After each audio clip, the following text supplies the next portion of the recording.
Well, today we're going to continue talking about the issue of marriage and divorce, especially from a biblical perspective. Yesterday I went into quite a bit of depth trying to talk about the cultural setting in which this conversation took place and lay behind both what Jesus said about marriage and divorce and what Paul said about marriage, divorce, and remarriage.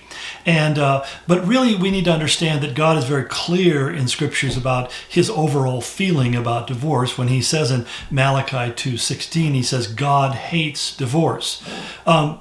In the context of that statement, what Malachi was really doing is rebuking the priests of all people who basically would tire of a wife, and they would use Deuteronomy 24, which we'll talk about later on, as a justification for divorcing their wives, and they would just go for somebody younger.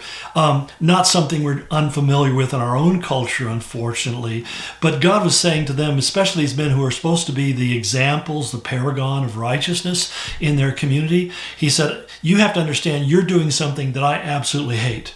And so that idea of initiating divorce, especially for self-centered reasons, is something that I think really invites God's judgment into people's lives.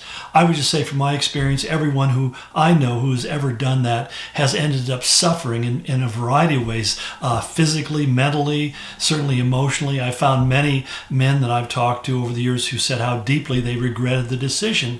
And I've talked to some women who have said the same thing, because they realized that they were reaching for something that was just a mirage.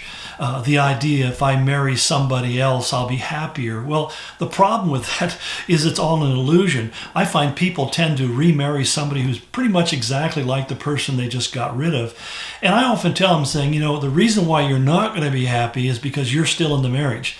The one who has the problem is you, and you're going to just carry your problems with you into this new relationship. And in a way, all you're doing is victimizing your former family and creating a new set of victims in your new family. So one of the things that we find that God says the reason he hates it is not only because it violates his initial design, but because it does such damage. And the reason it damages it because it violates his original design.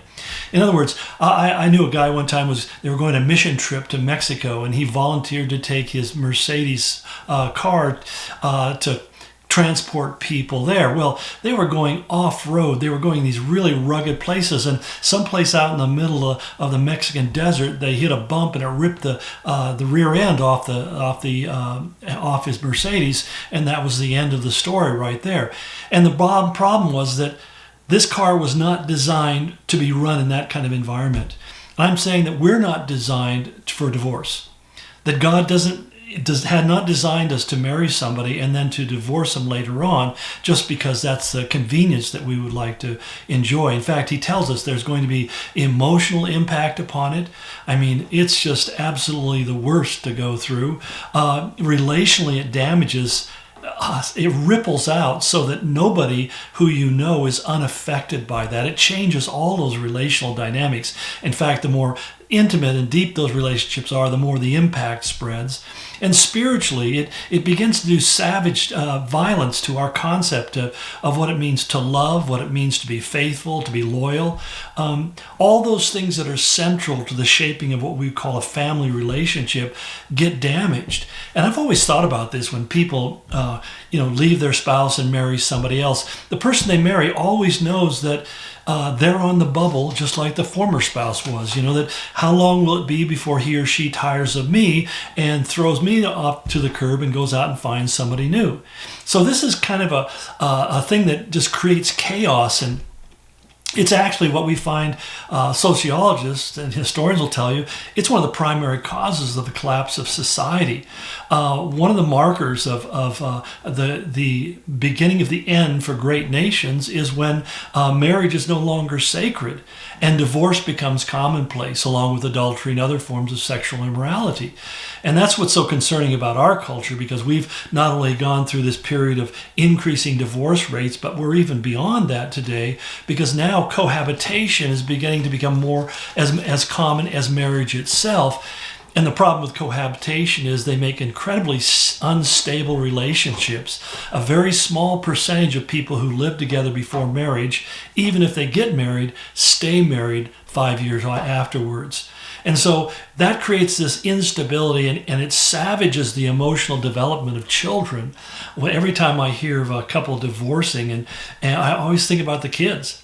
The kids have no way of processing what's just happened, and it just destroys the very foundation of the relationship. I remember one friend of mine putting it very simply. He said, if my parents would lie to me about this, the fact that they would stay together, what else have they told me that's not true? What else have they lied to me about? And so the whole trust factor of the relationships begins to break down. So, but as we look at this, I think there is this much more difficult biblical question than even the question of divorce, and that's a question of remarriage. The vast majority of people who divorce will remarry, or at least are considering getting remarried. In fact, so many times they already have somebody in line that they're going to marry as soon as they divorce the person that we're there with currently. So this began to become dysfunctional long before the divorce actually took place. Well, the question is, what does the Bible say again about divorce? Well, in the Old Testament, the punishment for adultery was death. I mean, that's just plain and simple. If you were caught cheating on your spouse, you were taken out and you were stoned to death. You were executed.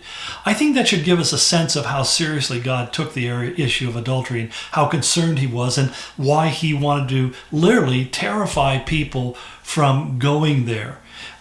Because basically it destroys, as I said, against the testimony of the Christian. It destroys the texture of the culture. But at the same time, there was an allowance in the Old Testament for divorce in Deuteronomy chapter 24 in the first 4 verses. And it actually mentions remarriage after divorce and does not call that remarriage adultery. And nor does it demand the death of the person who is being divorced or the one who's making the divorce.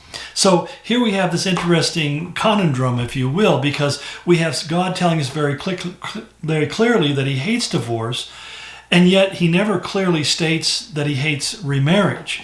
And the Bible nowhere commands a remarried couple who, regardless of the reason that they're married, does he command them now to divorce. And it leaves us with the sense that if people are married, God wants them to stay that way. And they may not be able to turn the clock back and change what went before, but they can go forward in a new way of looking at marriage and relationship. So tomorrow I want to really look at Jesus as what I call his unique relationship or unique position on the issue of marriage and divorce and remarriage. Something that I think is probably fairly surprising to most people if they haven't really spent much time studying it. So we'll go into this tomorrow in a little more detail. And if you're still with me tomorrow, God bless you. We'll continue on.